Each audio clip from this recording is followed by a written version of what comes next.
자, 오늘 설명에 들어오신 분들, 예, 오늘 또 여러분들 소방공무원 준비하는데 어떻게 하는 게 좋을 건지 예, 좀 자세히 설명 좀 드리겠습니다. 인사부터 할까요? 반갑습니다.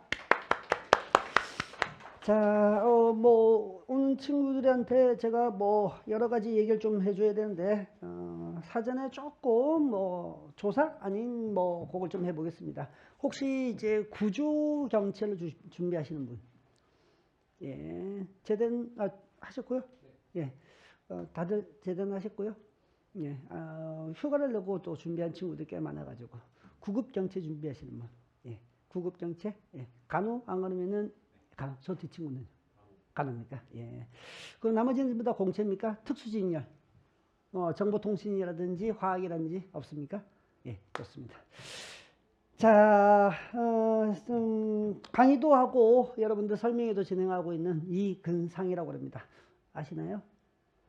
예, 아시는 분도 계시고 아주 전혀 정보가 없는 분도 계시니까 일단 뭐 그 사전에 또 우리가 흔히 말해서 인터넷이나 이런 데서 정보를 좀 찾아가지고 소방공무원 이런 거구나 이게 알고 계시는 분들 하나도 모릅니다. 저 전혀 몰라요 하시는 분. 좋습니다. 왜 이런 얘기를 물어보냐면은 설명회를 진행을 할 때 진짜 아무 지식이 없어서 나 공무원 한번 해볼까? 근데 소방은 어떨까? 이렇게 준비하고 오는 친구들도 있어요. 그러면 제가 또 좀 더 자세히 설명을 좀 드려야 되니까. 자, 오늘은 이제 여러분들 어느 정도 지식이 있으니까 여러분들한테 꼭 필요한 어떤 정보도 하고 우리는 앞으로 어떻게 진행을 해 나가느냐. 또 뭐 우리가 흔히 요즘 올해 시험에 대한 얘기를 좀 들어보셨나요? 올해 시험이 어땠다 이런 얘기들? 예, 좀 헬이었다는 얘기를 많이 하죠. 예, 좀 헬이었습니다. 예, 뭐 지옥이었죠. 근데 문제는 이제 어떤 시험이든 간에 이제 합격하는 사람들은 있다는 거죠. 아무리 어렵고 아무리 쉬워도. 그렇다면은 결국은 경쟁의 문제라는 얘기입니다. 결국 올해 같은 경우는 원래 원칙적으로 시험을 치게 되면 공채 같은 경우는 300점이 만점입니다. 과목이 3과목이기 때문에 경채 같은 경우는 200점이 만점입니다. 이제 200점 만점에서 두 과목을 합산을 했을 때 전체를 합산이 세 과목 다 합산을 했을 때 평균 점수가 합산에 60점이 안 되면은 전체 과락입니다. 과목 과락이 뭐냐 한 과목당 40점 미만이 돼버리면은 과락이 돼요. 과락이 되면은 전체 점수가 아무리 높아도 이제 한 과목만 과락이 되면은 이제 아예 이제 불합격이 됩니다. 근데 이제 지금 공채의 몇 군데에서 지금 우리 소방 단계 데이터로 보면은 아직까지 합격자 발표는 26일 날 하는데 180점의 합격선이 지금 나타나요. 180점이라는 것은 역시나 과락만 면하면은 역시 합격을 할 수 있는 어떤 것이 나타났다.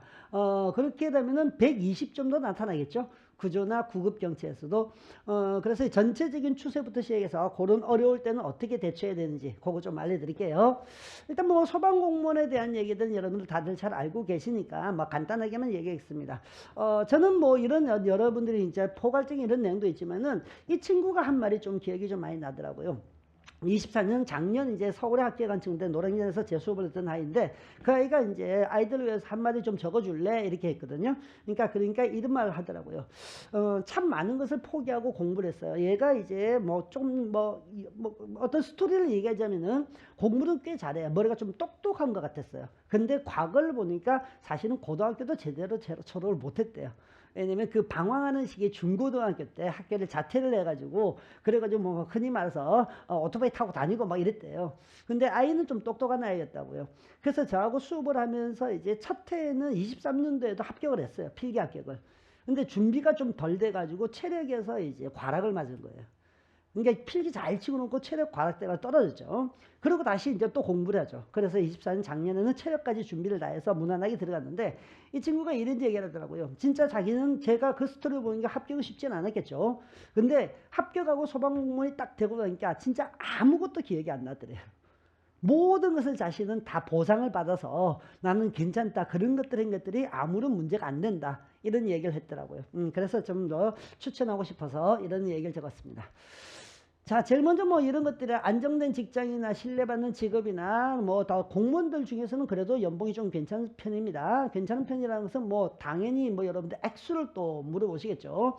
일단 내근직이 아닌 처음에 들어가면 전부 다 외근직입니다. 내근직이 들어가는 경우는 학과밖에 없습니다. 관련 학과를 이제 시험을 따로 치게 되면은 내근직이라고는 예방과로 바로 들어갑니다.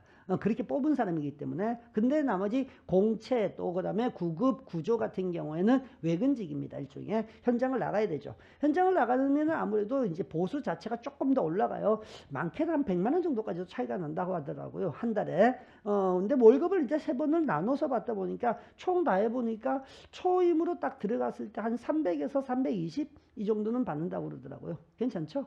예, 어디 가더라도 300에서 뭐 우리가 흔히 공무원 월급 짜다던데 이렇게 얘기하는데, 그래서 이 현장에 이제 있던 친구들은 내근직으로 가는 걸 좀 싫어해요. 그냥 거기 가면 월급 뚝뚝 깎이니까. 대신 이제 그것 때문에 이제 보상을 좀 해줘요. 내근직으로 들어가야 되는 어떤 경우가 생기면 승진을 좀 빨리 시켜줘요. 가점을 많이 주고 이게 평점을 많이 줘가지고 승진하는 속도가 좀 빠르죠. 장단점이 있긴 있습니다. 자, 그리고 이제 요즘은 이제 뭐 소방공무원이 워라밸이 정말 다른 공무원에 비해서 훨씬 좋죠. 당비비라고 들어보셨어요? 당비비? 당비비는 아침 9시에 출근하면 그 다음날 9시까지 근무를 합니다. 그러면 이게 하루의 당이죠. 그 다음에 이틀을 쉽니다. 이틀을 쉬어요. 이틀을 쉬니까 이제 뭐 어디 친구들은 하루 1박 2일 여행 가기도 하고 친구들 만나기도 하고 운동도 하기도 하고, 그러니까 따지고 보면 뭐 한 달이라고 해도 열흘밖에 일을 하지 않는 거죠. 다만 이제 남들이 즐기는 이제 주말이라든지 이런 개념은 없습니다. 그런 개념 없고 대신 연차를 따로 쓰거나 그렇게 하는 수밖에 없겠죠. 예. 자, 뭐 정치 얘기하기는 그렇지만은 우리가 어쩔 수 없이 정치에 따라서 소방 인원을 모집하는 인원이 달라집니다. 그 소문 들으셨죠? 예, 이번에 이제 대통령이 바뀌고 난 다음에 소방공무원 좀 늘리겠다는 얘기 들으셨어요? 일단 기본적으로 이제 5년이라고 하는 이제 종합계획이 나옵니다. 종합계획이 나왔을 때 총 5천 명을 증원을 한답니다. 증원. 이 증원이라는 개념 자체는 뭐냐면요, 기존에 있던 어떤 정년퇴직이라든지 안 그러면 휴직이라든지 이런 사람이 결혼이 생기겠죠. 그 결혼에다가 플러스 우리가 인원을 더하겠다는 뜻이거든요. 평균적으로는 매년 1000명이 될 겁니다. 근데 이게 평균적이라는 뜻이고, 총 이제 우리가 늘어날 인원이 아직까지는 4000명 이상이 남았는데, 현재 이제 2022년까지가 우리가 인원이 인원이 이제 많았던 인원이에요. 흔히 말하면은 이제 문재인 정부 시절은 이제 2018년도부터 18년, 19년, 20년, 21년, 22년 이 5년 동안에 소방공무원을 총 2만 명을 증원하겠다가 마음먹었었거든요. 그러다 보니까 이제 총 인원 자체가 보통 4, 5천 명 이상씩 이렇게 모집했었습니다. 그러다가 이제 윤석열 정부가 오면서 이제 왜 이렇게 많이 뽑냐, 공무원들 줄이자. 그래서 이제 증원이 없어졌습니다. 이것도 볼만한 얘기입니다. 증원이 없어지니까 총 1500명, 1600명, 1900명. 증원이 없어졌는데 인원이 조금씩 늘어나고 있죠. 증원은 하지 않았는데. 그 이야기는 뭐냐면은 자연 결혼분이 많이 생기고 있다는 얘기예요. 자연 결혼분이 생기는 것은 여러 가지 이유가 있겠지만은, 대한민국 소방이 이제 인원이 많이 늘어나고 이런 때가 언제부터 많이 늘어나면 92년부터 많이 늘어납니다. 광역자치제 체제로 오면서. 그리고 이제 인원을 늘리고 나면은 그 92년부터 시작해서 이제 우리가 들어갔던 사람이 지금 나이가 거의 50대 후반이 돼 있어요. 그러니까 자연스럽게 정년퇴직하는 사람도 많아지고요. 그리고 제가 현재 아이들한테 또 물어보니까 이 결혼이 자꾸 많이 생기는 여러 가지 이유 중에서 요즘에는 희망퇴직자가 많이 늘어난답니다.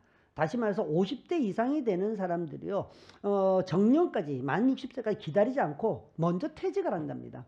일단은 뭐 우리가 흔히 말하는 연금 같은 경우는 일정이 어느 정도 나오는데 한 50대 초반 정도가 되거나 중반 정도가 되더라도 아직까지 할 수 있는 일들이 많다고 생각하거든요. 그리고 소방공무원들 하시는 분들이 자격증을 좀 많이 가지고 있습니다.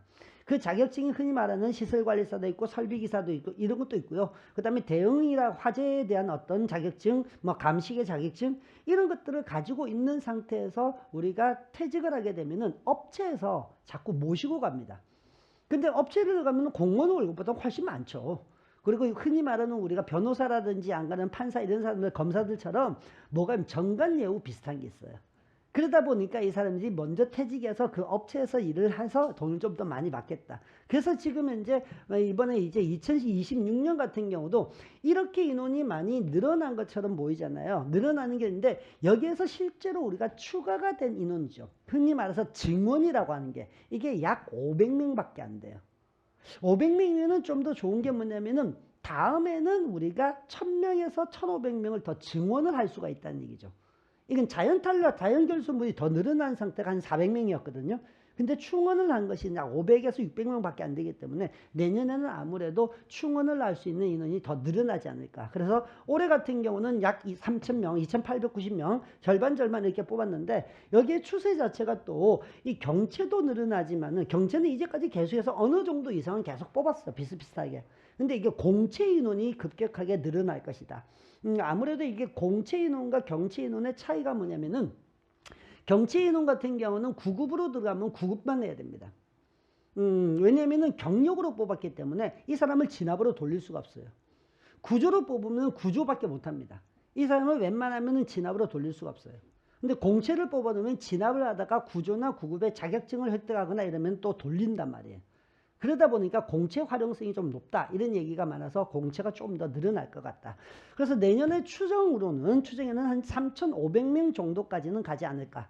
3500명이라면 지금보다 한 500명 이상은 좀 더 늘어나지 않을까 예상을 하고 있습니다.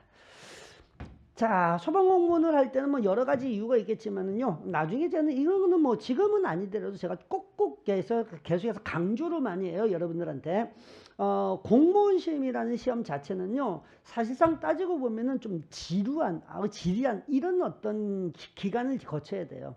혹시 자격증, 소방이나 아니면 다른 자격증 가지고 계신 분 계신가요? 자격증? 어떤, 뭐 운전면허 이런 거 말고, 무슨 공부를 해서 자격증 딴 거? 없어요? 그러면은 이제 우리가 9급 친구들이 있으니까 간호사 자격증을 딸 때, 국시라고 그러죠? 예, 국시를 할 때 여러분은 얼마 정도 공부했던 것 같아요? 1년을 공부했는데 솔직히 말해볼까요? 1년을 공부했는데 1년에서 우리가 9월 12월에 치죠? 11월인가 12월에 치죠? 올인 들어가는 시기가 9월 정도 안 되나요? 그렇죠? 예. 이게 1년이라는 기간을 가지면 1년에서 그 전까지는 대학교 4학년에서 그냥 학교 다니고 뭐 이렇다더라 저렇다더라 이렇게 하고 도서관에 이렇게 아침 저녁 왔다 갔다 하지만 별로 공부는 안 해요. 그러다가 한 3개월 정도 물론 다 그렇지는 않습니다. 일반적으로 3개월 전부터 뭘 되면 올인 들어가죠. 올인 들어간다는 것은 아침부터 밤까지 계속 외우고 또 넘기고 족보 보고 기출문제 보고 계속 돌려요. 그리고 시험에 대부분 한 96% 이상은 다 합격을 합니다. 아주 특별한 경우 빼고는. 마찬가지로 이 국시라는 자격증 같은 게 일정 점수 이상이 되면 합격을 하거든요. 근데 이게 특이한 현상이 다 그렇지는 않습니다. 대표적인 아이들이 어떤 아이들이 있냐면은 시험을 치고 나면 그 다음날은 아무런 지식이 안 남아있어요. 그냥 끝났다 그러고 나는 합격했다 이게 끝인 거예요. 그리고 자격증 받고 나중에 취직을 할 때 졸업하고 취직하다 보면 또 거기서 또 배우는 거예요. 그리고 집에 와서 병원에서 야단 맞고 그러면 집에 와서 또 책 한번 찾아보고 또 거기에 또 적응하죠. 근데 이런 경우에서는 어떤 문제가 생기냐면요. 3개월이라든지 일정한 기간을 오랜을 해가지고 한 번에 확 외워놨다가 그것을 적고 우리가 어려운 거 빼고 이렇게 답만 맞추면 되겠다 이렇게 하게 되면은 짧은 기간에 할 수 있어요. 근데 여기 있는 이 소방학 개론하고 법규하고 행정법하고 여기 관련되어 있는 이 시험들은요. 빨리 해서 짧게 해서 기억만 내가 갈 수 있으면 얼마나 좋겠어요. 그게 이제 안 되는 시대가 온 거예요. 공무원이라는 사람을 뽑기 위해서 현장 중심으로 뽑겠다는 의지가 굉장히 강해지거든요. 그러다 보니까 단순 암기가 줄어들어요. 그러면은 어떤 이야기를 공부를 지금부터 시작해서 어떻게 1년을 하지? 이 지루한 이 기간 동안에 이걸 얼마나 반복하고 얼마나 제대로 하고 얼마나 깊이 넣고 이것을 이어가야 되는 거예요. 그러다 보면은 반드시 슬럼프가 옵니다. 이 슬럼프라는 게 그냥 오는 게 아니고요. 그냥 약간 내가 멍해지고 내가 왜 하나 싶을 때가 있어요. 이렇게 했는데 성적도 안 나오네? 와, 나는 안 되나? 야, 이 공부는 뭔가 다르네? 저건 나보다 항상 앞서가 있네? 막 이런 경쟁부터 시작해서 여러 가지가 많이 나타나거든요. 그럴 때마다 여러분들 버티게 할 수 있는 것은 딱 하나밖에 없습니다. 내가 왜 이 짓을 하지? 내가 왜 소방공무원을 준비하지? 단지 돈을 좀 더 안정적으로 벌려고? 이러면은 이게 목표가 너무 약해요. 그래서 제가 많이 추천하는 얘기는 뭐냐면요. 여러분들이 시작을 하겠다고 마음 먹기 전까지는요. 고민을 많이 하세요. 할까 말까. 시간을 많이 들이셔도 돼요. 근데 내가 해야 되겠다. 그러면은 목표를 더 크게 잡아주세요. 큰 건 딴 게 없어요. 미래를 더 잡아주세요. 합격을 한다는 것만 잡지 마시고 합격을 한 다음에 5년 뒤에, 10년 뒤에, 15년 뒤에, 20년 뒤에 나는 어떻게 살고 있을까? 뭐 합격을 하고 난 다음에 이제 한 1, 2년 있다가 이제 결혼을 할 것이고, 그러고 난 다음에 아이도 낳을 것이고, 아이한테는 어떤 아빠가 되지, 어떤 엄마가 돼야 되지, 그리고 내가 뭐 집을 어떻게 사야 되지, 뭐 이런 여러 가지가 있을 거예요. 근데 저 먼 미래에 대한 목표를 가지게 되면요, 그러면은 이제 지금 하는 현실의 어떤 고통이라든지 힘듦이라는 게 조금 더 이게 견딜만 해요. 그걸 위해서 가는 거니까.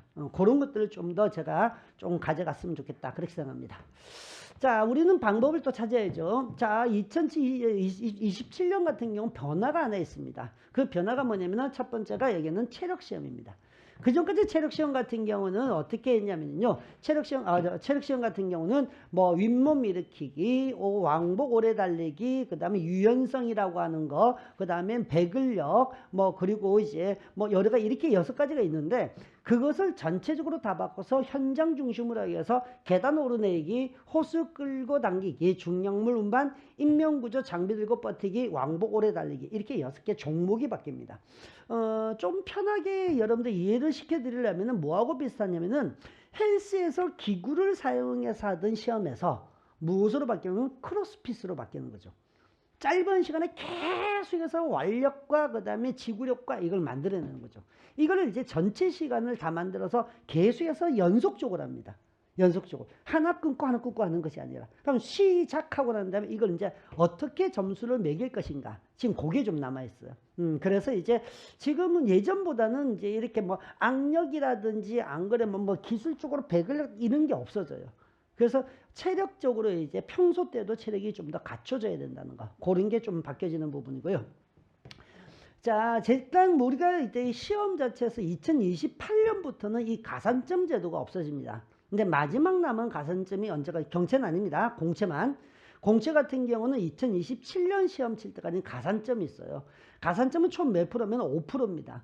5%가 필기에만 적용되는 것이 아니라 필기, 체력, 면접 모두 다 끝나고 난 다음에 면접까지 갔을 때 최종 점수를 환산했을 때 여기에다가 5%를 해요. 그럼 굉장히 크죠. 일단은 필기시험은 일단 필기 합격을 하고 나야 되는 거고, 필기시험은 가산점을 주지 않습니다. 그리고 체력하고 면접까지 다 하고 난 다음에 5% 주기 때문에, 최대가 5%이기 때문에 이거는 공채 친구들은 굉장히 큰 문제가 됩니다. 열심히 잘 해왔는데 가산점이 1점 모자라서 떨어지는 수도 생겨요.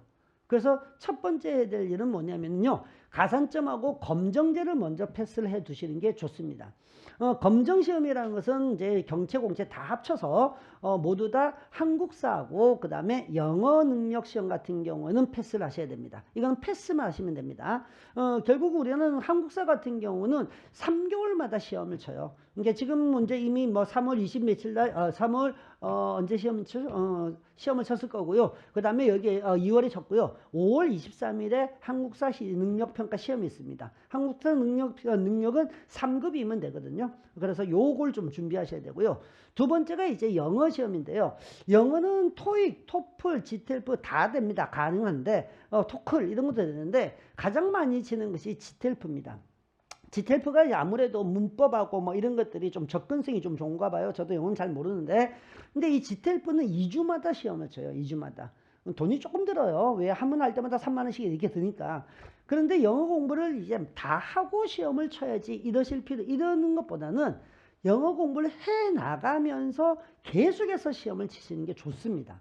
이게 현실적인 거예요. 왜냐면은 이 시험 자체가 창작에 의한 시험이 아니고 문제 은행에 의한 시험이거든요.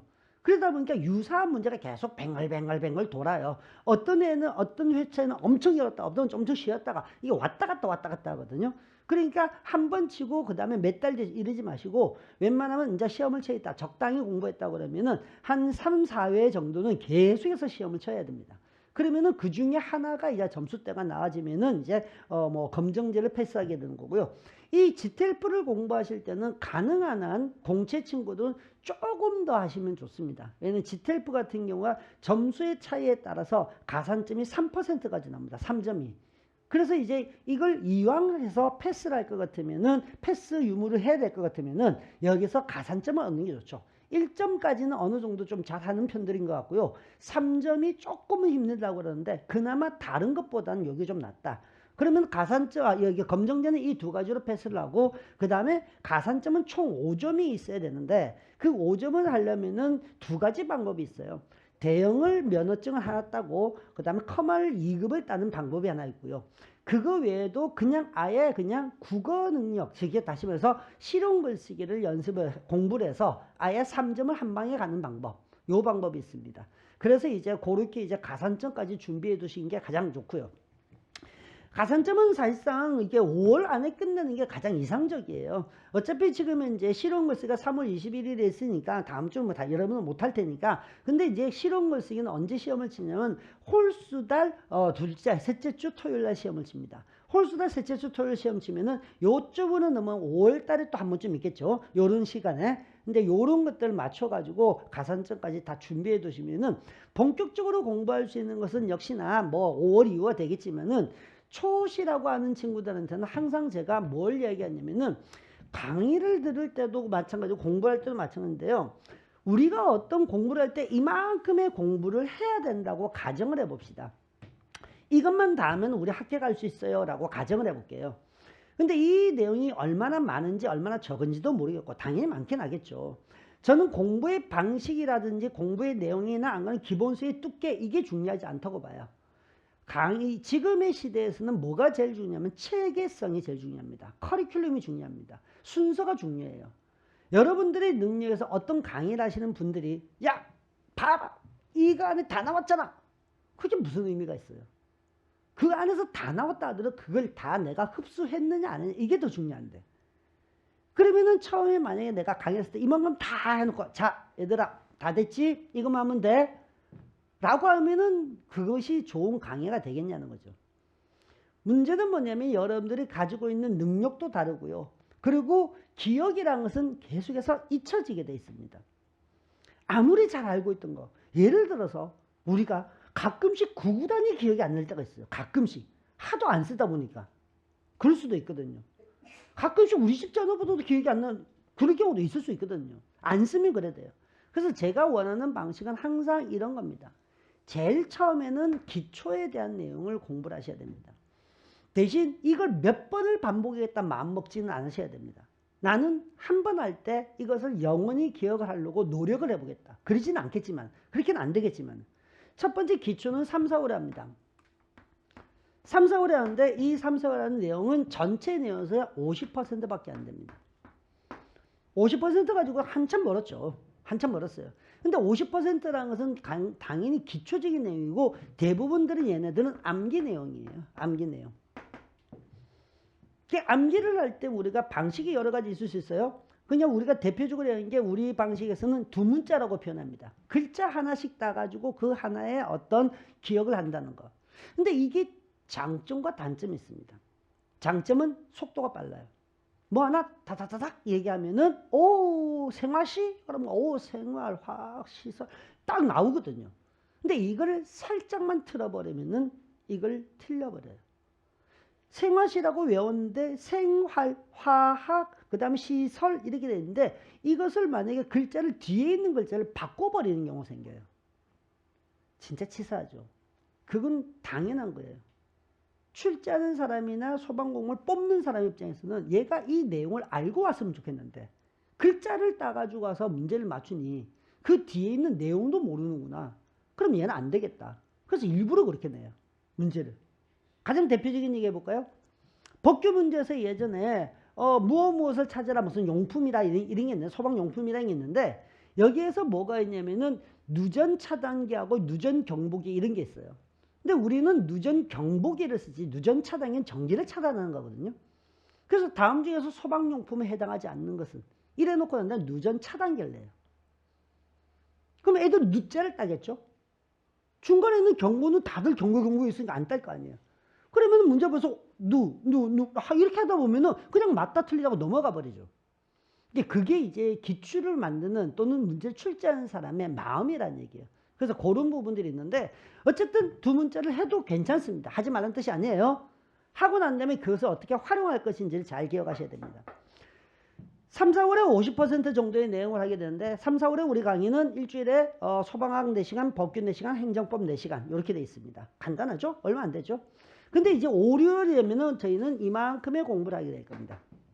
이만큼의 공부는 여기에다가 플러스 30%가 더해집니다.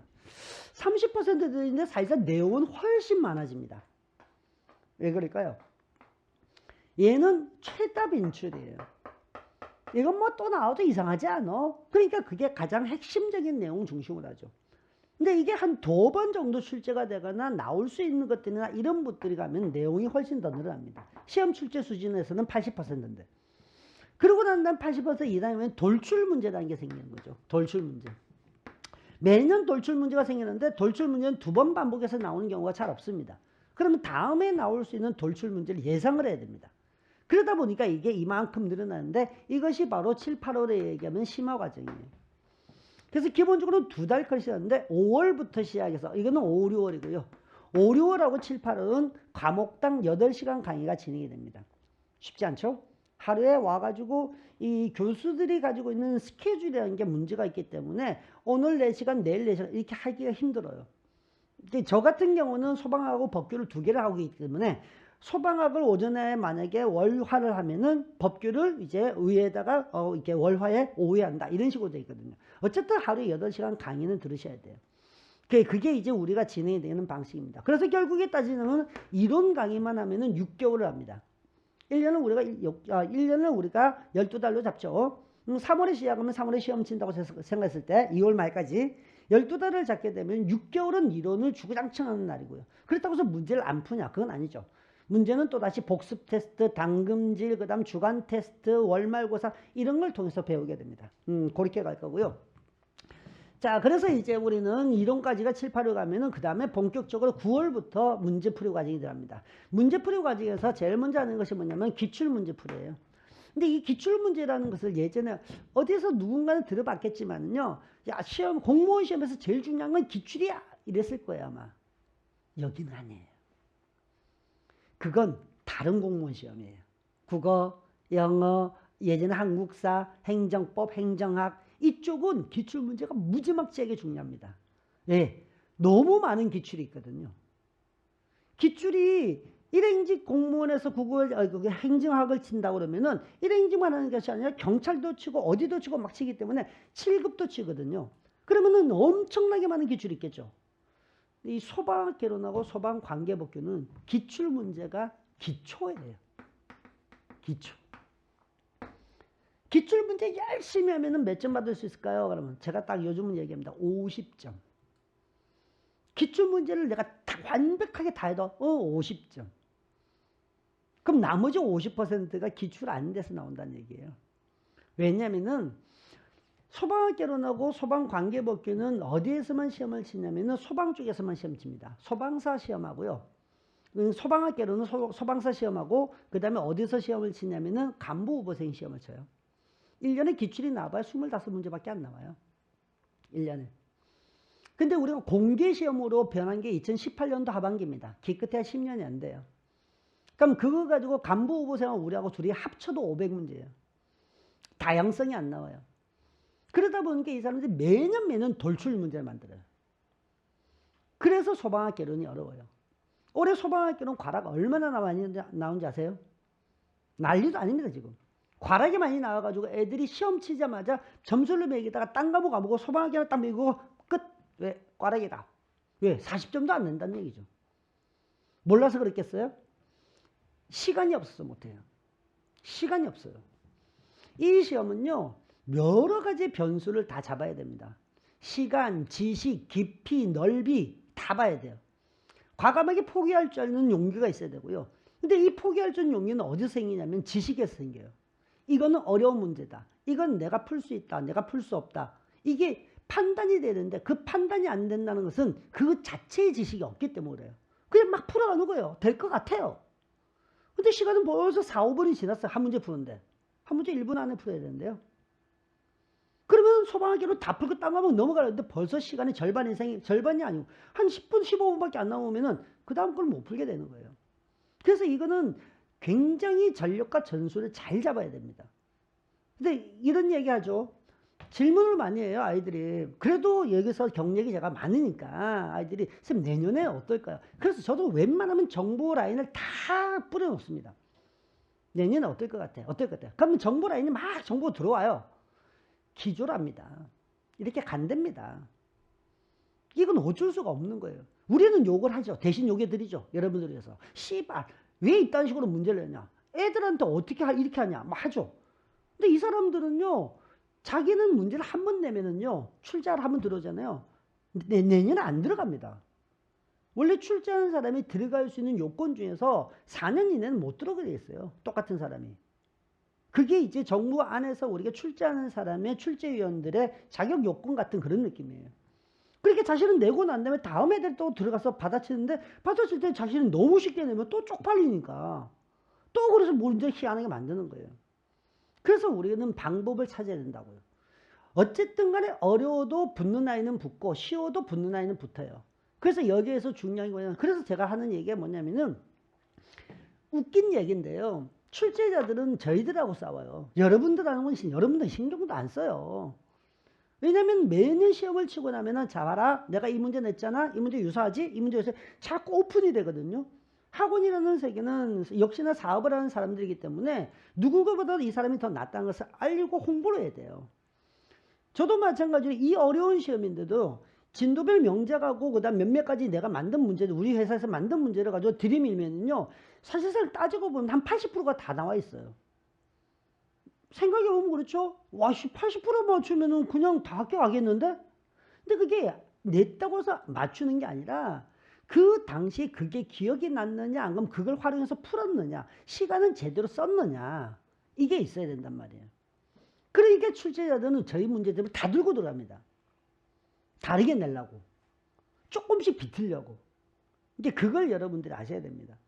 그런데 이제 우리가 해야 될 일은 뭐냐면은 이 기출이 기초가 되고요. 아까 얘기하는 얘가 이제 제목은 이제 명작 진도별 모의고사입니다. 얘는 이제 9월에서 10월에 하고요. 얘가 11월에서 12월에 합니다.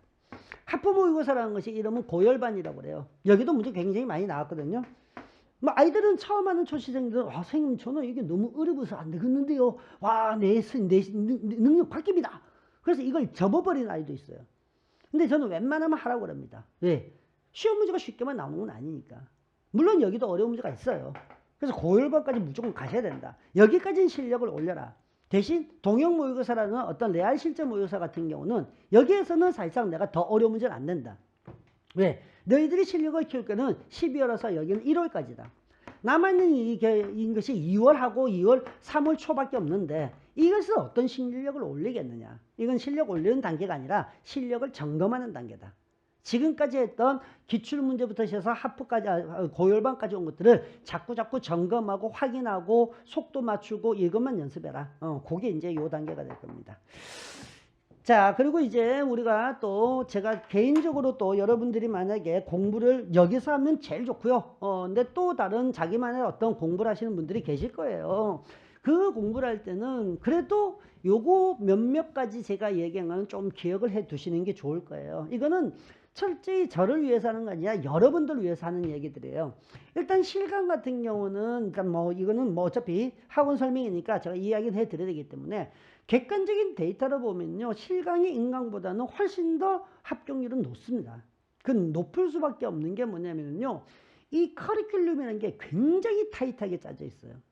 아까 말했듯이 3월부터 시작해서 2월 말까지 뭐가 하나가 빠지질 않아요. 그런데 아이들은 저한테 물어봐요. 선생님 저 좀 늦게 시작했는데 어느 거 이거 빼고 이것만 하면 안 될까요? 그럼 내가 뭐라고 그러겠냐고. 그래서 사실은 이게 좀 친한 아이들이면은 대놓고 얘기를 해요. 야 그럼 나 사기꾼이냐? 아니 내가 그럼 쓸데없는 커리를 집어넣은 거 아니야. 이거 빼고 저거만 하면 된다고 그러면은 아니야. 해야 돼. 만약에 3월에 어떤 이유에서 시작을 같이 못했다. 5월에 할 수밖에 없습니다. 그러면 하면은 제가 아이들한테 뭐냐면 3월에 4월에 했던 기초를 인강을 들어라. 어쨌든 하고 와야 된다. 하고 와야 된다. 어렵지 않다. 시간 조금만 더 투자해라. 그래서 거기서 계속 쌓아서 올려라. 어쨌든 빨리빨리라고 하는 것은 있을 수가 없다. 땀의 가치와 노력의 가치가 여기에서 증명이 돼야 되는데 아무리 노력해도 안 되는 사람도 있을 수도 있어요. 근데 노력을 안 하고 요령을 피우면 안 돼요. 그냥 가능성이 없어요. 그냥 누군가는 몇 개월 만에 됐대요. 누군가는 몇 개월 됐대요. 그럼 언제 들어갔는지 물어보세요. 언제 시험을 몇 년도에 시험 쳤는지 그런 것까지 안 물어보고 그냥 야 이 공부는 몇 개월 하면 돼, 몇 개월 하면 돼 이렇게 말하는 사람 본인이 진짜로 그렇게 공부했는지 안 그러면은 몇 번 시험 치다가 마지막에 칠 때 몇 개월만 했는지 이것도 알 수 없거든요. 그래서 처음 시작하는 친구는 제가 누누이 얘기를 하지만요. 무조건 정도를 걸으셔야 됩니다. 정도를 걸으시면 조금 더 얘기할 거고요. 순서상으로 일단 저희 뭐 학원에서는 이제 기본적으로는 관령 시스템이 되지 않으면 안 된다고 얘기를 해요.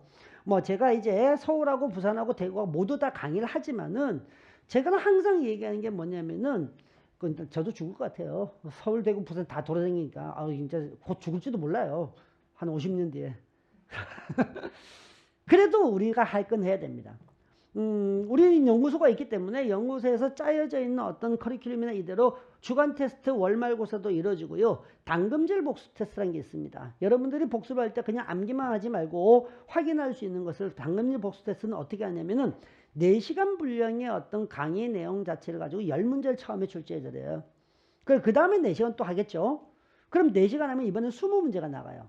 20문제가 어떻게 나면은 앞에 했던 10문제, 4시간짜리 10문제하고 그 다음에 새로운 4시간짜리 10문제. 그럼 20문제 되겠죠?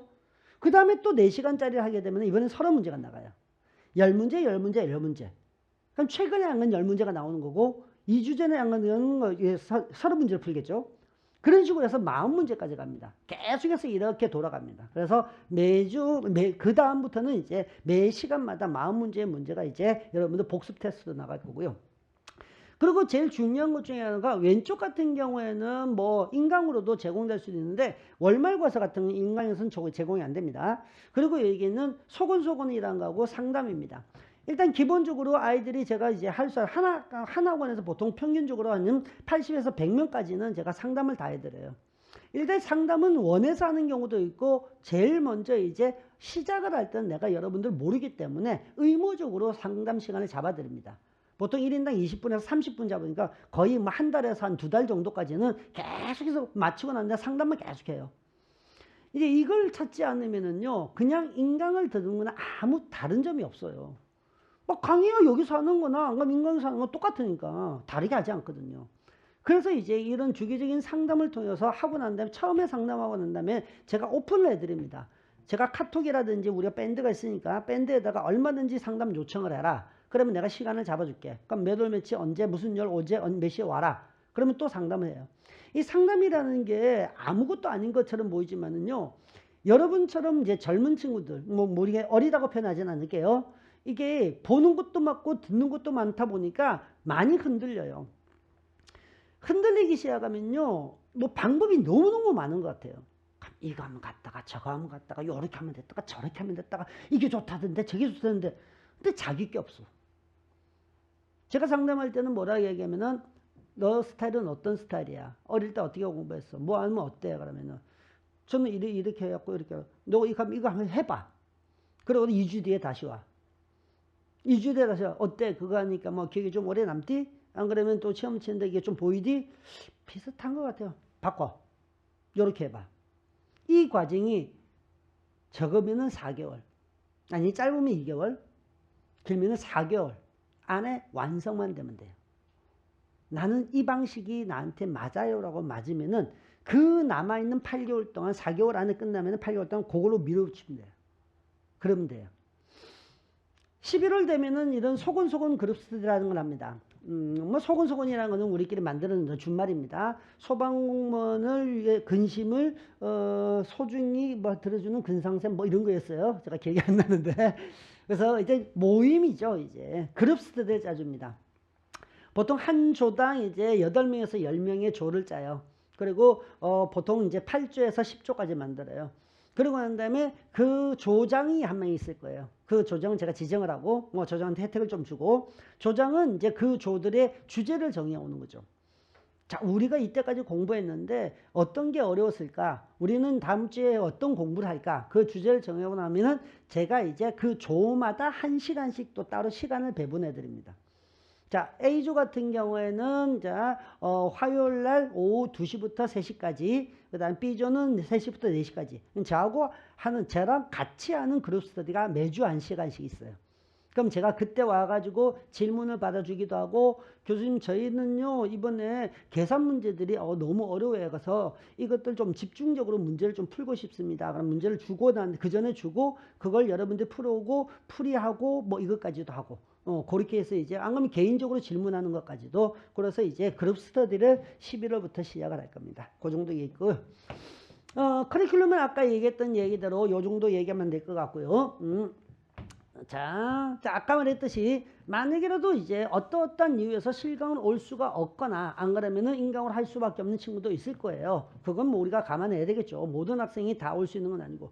근데 또 이런 건 하나 있긴 있어요. 아이들의 표현에서 좀 그렇습니다만은 제가 이제 말버릇이에요. 저 또 항상 이 표현을 제가 아이들이라 표현합니다. 효율성이라는 걸 참 좋아하더라고요. 효율성. 좋은 말이죠. 뭐 우리가 먹을 때도 가성비라는 말도 쓰기도 하고 그죠. 근데 이게 소방공무원이 되려고 하는 사람들은 효율성에 좀 더 입각해서 될 수 있는 방법보다는요, 그냥 바른 길로 가서 바르게 가라고, 바르게 학교 가라고 저는 그렇게 생각합니다. 그 중에서 하나가 뭐냐면요, 루틴 만드는 거예요. 이렇게 하면 저렇게 하면 이렇게 하면 자꾸 변하기 때문에 아침에 일어나는 시간, 학원에 오는 시간, 그리고 학원에 오는 동안 내가 해야 될 일, 와서 처음에 뭐 할 건지, 그리고 점심에 뭐 먹을 건지, 이런 것들을 버릇 또는 습관을 만들어야 하는데, 습관을 만드는 최소 2주가 걸립니다. 그래서 여러분들이 공부를 안 하시다가 오신 분들이나 이런 분들은 제가 처음에 강의할 때 아마 월요일부터 강의가 진행될 텐데 몇 가지의 어떤 팁을 드릴 거예요. 이것만 지켜라, 공부하지 마라, 공부 안 해도 된다, 이것만 지키면 된다, 그런 팁을 드릴 거예요. 그럼 그걸 따라오시면 루틴 만드는 데 도움이 될 거고요. 일단은 강의를 듣고 나면은 강의 안에서 우리가 흡수를 잘하는 친구도 있어요. 근데 강의를 소홀하게 들으시면 안 돼요. 가능한 한 강의를 들으면서 못해도 40%, 50%는 거기서 끝내줘야 돼요. 이 정도면 내가 따로 공부 안 해도 될 것 같은데? 그래야지 남아있는 50%를 본인이 공부하는 시간으로 만들어버리면 되거든요. 그래서 보통은 제가 이런 얘기를 많이 해요. 보통 우리가 이제 어떤 공부를 한다는 것은 뭐라 하냐면 학습을 한다는 이런 표현을 쓰죠. 그죠? 한자로서 학이라는 말이 무슨 말인지 아세요? 다들 아시겠지만은 배울 학자죠. 배울 학자. 습이라는 게 무슨 뜻일까요? 반복습자예요. 배우고 난 다음에는 반복을 해줘야 돼요. 그러니까 결국에는 여기 있는 학은 저의 역할입니다. 여러분들이 잘 배울 수 있도록, 잘 알 수 있도록 알려드리고 이해시켜드리고 방향을 가르쳐 드리는 거죠. 근데 이건 여러분들의 몫이에요, 습은. 그래서 이 습을 할 수 있는 시간은 매번 일정 시간을 정해 두셔야 됩니다. 그래서 제가 저 루틴을 만들고 규칙을 만들고, 그 규칙은 내가 짜주는 게 아니라 기본적으로 여러분들이 만드셔야 돼요. 지금 여러분들이 하시려고 하는 이 기간 안에 이걸 이뤄낸다면요, 이때까지 뭐 또 다른 얘기를 좀 비슷하게 해볼까요? 우리가 여러 시험을 많이 치고 여러 어떤 관문을 많이 통과하게 된단 말이에요. 근데 이 관문은요, 너무너무 좋은 문이에요. 들어가고 나면은 더 이상 내가 뭔가를 개척을 할 필요가 없어요. 내가 더 나아지기 위해서 뭘 해도 되게 상관없지만은 나는 그냥 여기에 들어가서 더 이상 고민하지 말고 내 삶에 집중할 거야. 그러면은 아무런 문제가 안 생기는 거예요. 수능을 치거나 안 그러면 또다시 이제 아까 뭐 간호사 친구들이 있으니까 간호사 국시에 합격하더라도 간호사는 됐죠. 근데 어디에 취직해야 되냐? 이게 또 문제가 생기는 거예요. 대학병원으로 가야 되는가, 개인병원으로 가야 되는가, 준종합병원으로 가야 되는가, 거기는 어떤 조건이 있다, 이걸 자꾸 따져야 된다고요. 근데 소방공무원이 소방대원이 되고 나면은 내가 그걸 따질 수가 없어요. 따질 필요가 없어요. 그냥 주어진 대로 가면 되니까. 단지 내가 좀 더 빨리 크고 싶다 해서 노력해서 승진한다든지 안 그러면 또 다른 자격증, 이건 자기 발전이니까. 그건 상관이 없단 말이에요. 그래서 굉장히 나는 중요한 시험이라고 얘기하거든요. 인생의 방향을 완전히 바꿀 수 있는. 그러려면 투자만 하고 노력할 만하고 자신을 바꿀 만한 이유가 생기는 거죠. 그래서 저는 여러분들한테 항상 얘기하는 게 루틴이라는 얘기하고 그 다음에 맥락이 똑같은 것이 뭐냐면 바꾸셔야 돼요. 불필요한 거 없애버려야 되고요. 그리고 성격 바꾸셔야 돼요. 요거 있습니다. 질문하는 거요. 무조건 질문하셔야 됩니다. 모르면 질문하셔야 됩니다. 어찌 보면은 이렇게 생각할 수 있어요. 아이들은 와, 내가 이렇게 교수님 귀찮게 해드려도 되나? 너무너무 착한 마음인 건 알아요. 근데 그딴 거는 신경 쓰면 안 돼요. 왜? 그거 하려고 여기 서 있는 사람이고 그거 받아주려고 강의하고 있는 사람인데, 가르쳐 주려고 있는 사람인데 물어보는데 안 가르치면 그게 이상한 사람이죠. 감당 안 되면 내가 감당 안 되는 거지. 여러분들이 그걸 생각할 필요는 없어요. 그건 다음에 하세요. 다음에. 합격하고 난 다음에 교수님 그때 귀찮았죠. 그럼 내가 합격하고 난 다음에 그래. 아니야 괜찮았어. 안 그래요. 그래 이 새끼야. 너 때문에 나 뒤지는 줄 알았어 이 새끼야. 너 떨어졌으면 내 죽여버리려고 그랬어. 그러니 얘기하겠죠. 그건 지나고 나면 하면 돼요. 그래서 항상 이때 때로는 이기적이어야 돼요. 때로는. 피해를 주지는 않잖아요. 그런 일을 하는 사람이니까 제가. 그리고 이제 공부라는 것들이 그렇습니다. 우리가 공부라고 생각하면 기억이라고 생각하는 사람이 많아요. 예전에 그랬던 시대에 있었어요. 저 새끼 머리 진짜 좋아 이러면은요. 엄청 잘 외우는 애들. 그럼 제 머리가 좋은 아이인 줄 알았었어요. 근데 시대가 바뀌었어요. 머리가 좋다는 게 요즘은 뭐 IQ다 이거 EQ 이런 것도 나타났다고 있었고, 그리고 감성 뭐 이런 것도 막 있고 뭐 여러분들 그것도 있잖아요. 그렇죠? 그런 것처럼 머리가 좋다는 건 단순히 기억을 잘하는 게 머리가 좋은 게 아니에요. 그 머리를 기억만 가지고 할 수 있는 점수는 아까 말했던 50점밖에 안 돼요. 기억만 가지고 할 수 있는 거는. 그래서 언제든지 이 기억을 오래 남길 수 있는 방법에도 이해가 필요합니다. 원리가 있는 건 원리를 따지고 하셔야 돼요. 법규도 원리가 있어요. 법은 사람들을 위해서 만드는데 그 아무 이해 없이 그냥 자기 마음대로 만들겠어요? 그런 거 아니란 말이에요. 그래서 반드시 어느 정도 이게 이해하고 원리를 깨치고 난 다음에 거기서 덧붙여서 암기하면은 훨씬 오래 가고 훨씬 더 여러분들의 기억 속에서 답을 찾아내는 데 도움이 많이 될 겁니다. 자, 멘탈 관리 같은 경우는 여러분들한테는 뭐 지금 당장은 이래라 저래라 할 수 없습니다. 방법은 자꾸 바뀌기 때문에. 왜? 사람마다 가지고 있는 슬럼프가 어떤 건지 파악을 해야 되기 때문에. 그래서 저한테 도움을 요청하셔야 됩니다. 요청하지 않고 스스로 해결하겠다는 자만심을 가지지 마세요. 여러분들보다 어린 사람보다는 어른이겠지만 저에 비하면은 여러분들은 어린이들이거든요. 아이들이거든요. 그러면은 누군가가 도움을 주겠다고 손 내밀고 있는데 그걸 뿌리칠 이유는 없잖아요. 그러니까 그걸 받아가셔야 됩니다. 자, 공부하다 보면 어려운 문제를 많이 접하게 될 겁니다. 어려운 문제는 크게 두 가지입니다. 응용 형태의 문제가 있고요. 그 다음에 와 이런 것도 있었어? 라고 하는 새로운 내용들. 지엽적인 내용이죠.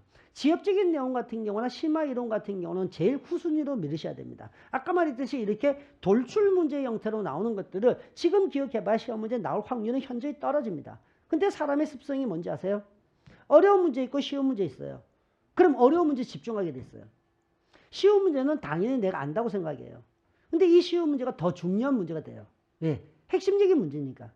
어려운 문제는 나올지 안 나올지 몰라. 그때 나와서 아이들에게 충격을 줬을 뿐이지. 그래서 어려운 문제라든지 안 그러면 지엽적인 문제는 후순위로 계속 밀어두셔야 됩니다. 저장만 하시면 됩니다. 자, 그리고 이제 아까 말했듯이 요령은 효율성 따지는 거 아닙니다. 그냥 바른 길을 가세요. 차를 운전하다 보면은요, 내비가 찍어주는 대로 가죠. 어떤 사람들은 그럽니다. 내비가 찍어주는 데 가다가 아 여기 막히네. 나 저기 빠른데 아는데 싹 돌아갑니다. 결국은 늦어요. 그냥 대로에서 가서 차선 막 바꾸고 가는 애들도 있어요. 근데 자기 차선 그대로 가다 보면요. 그냥 그대로 가는데 그렇게 가는데 빠를 수도 있는데 결과적으로 보면 거의 똑같거나 자기 길로 그대로 가는 아이가 제일 빨라요. 그리고 제일 정확하고 예측 가능하니까. 예측이 가능하게 살아야 됩니다. 변수를 만드시면 안 돼요. 자, 아까 말했던 어떤 명확한 목표를 가지고 하셨고요.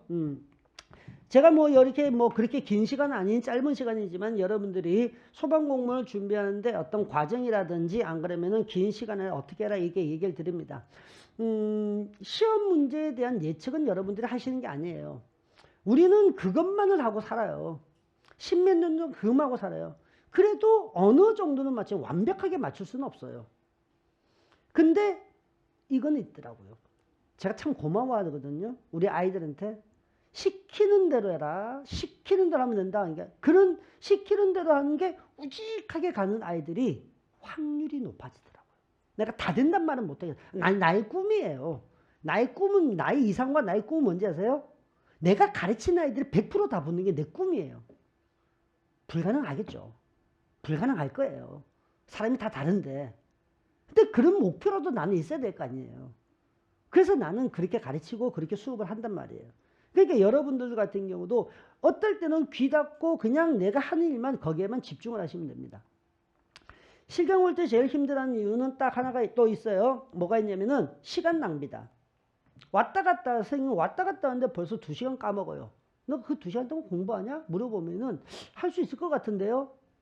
그게 대표적으로 가는 게 뭐냐면 스카를 가고 독서실을 가고 그다음에 어느 자기 집 근처에서 공부하는 친구들이에요.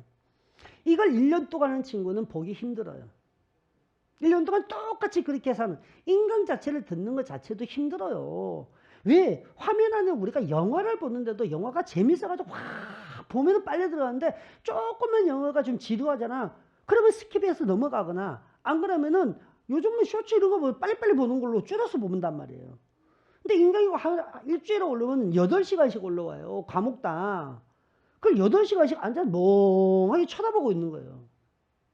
근데 자기는 공부했대요. 머리 남은 것도 없는데.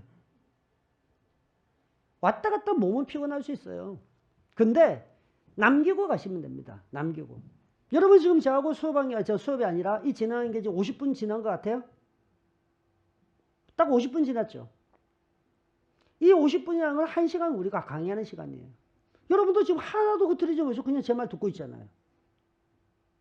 이게 실강이에요. 실강은 제가 확 몰아가 버려요. 잠시 잠깐 아차 이러면은 몇 페이지 넘어가 있어요. 놓칠 수가 없어요. 그래야지 집중력이 생기니까. 공부하는 건 쉬운 건 아닙니다. 어떤 아이들은 그래요. 아, 공부 그 멋이라고 나 예전에 잘했는데 예전에 따지시면 안 되고요. 공무원 시험이라는 것은 지루함이라고 했고요. 끈질김이 있어야 됩니다. 노력을 하는데 이걸 어떤 패턴으로 많이 쭉은 못 갑니다. 어느 정도를 계속해서 일렬적으로 가야 됩니다. 똑같이. 그래서 제가 많이 하는 말이 변수를 만들지 마라. 상수를 만들어라.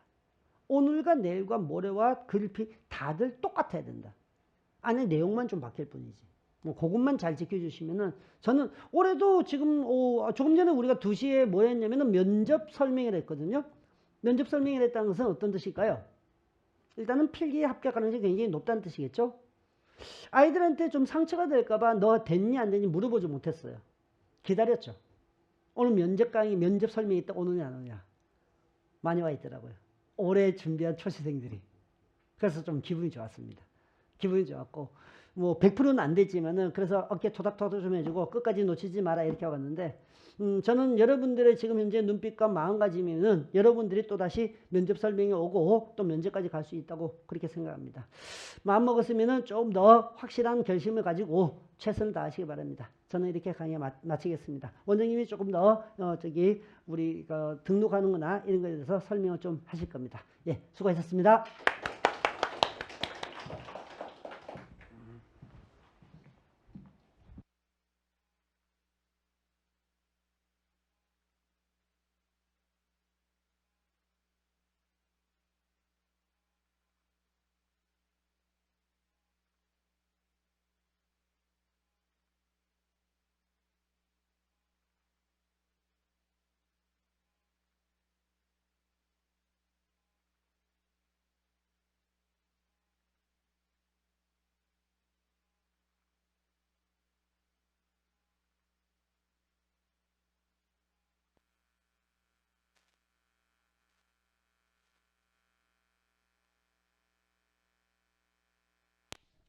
하나 둘 셋.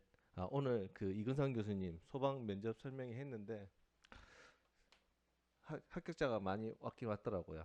그래서 오늘 소방 면접에 오픈했는데 마감 인원이 대략 한 5명 정도 남아 있고 오늘 내일 중으로 마감이 될 것 같습니다.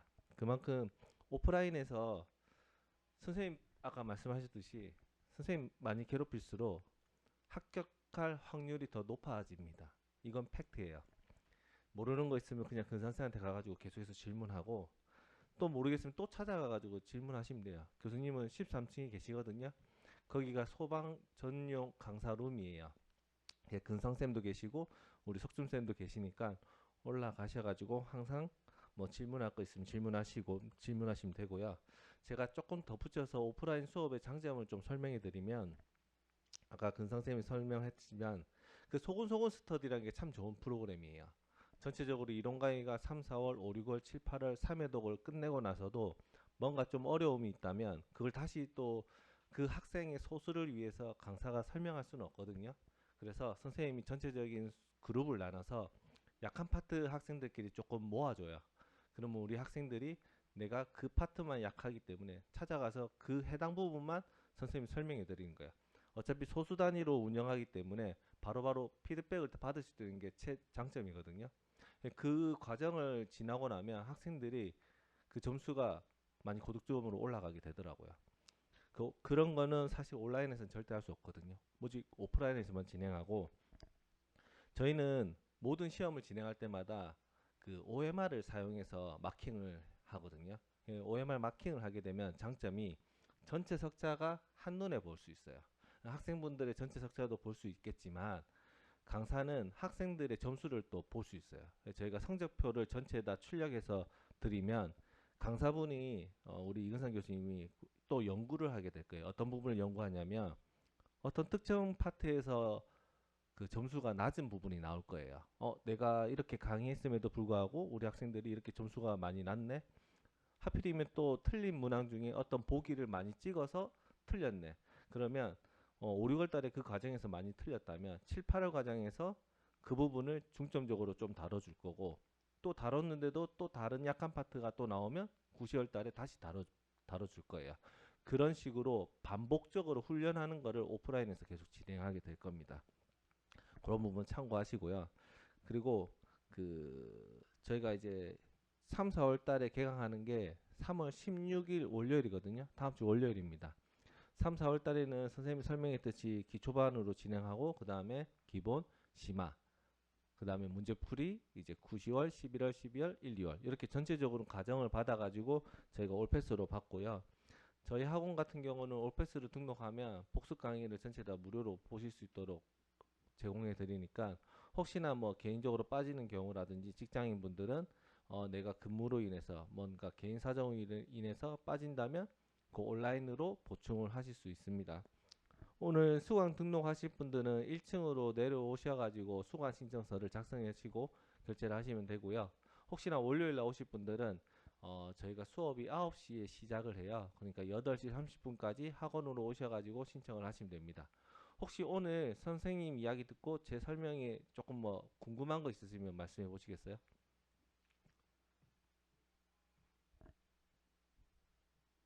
잠시만, 희경쌤 오시겠어요? 그냥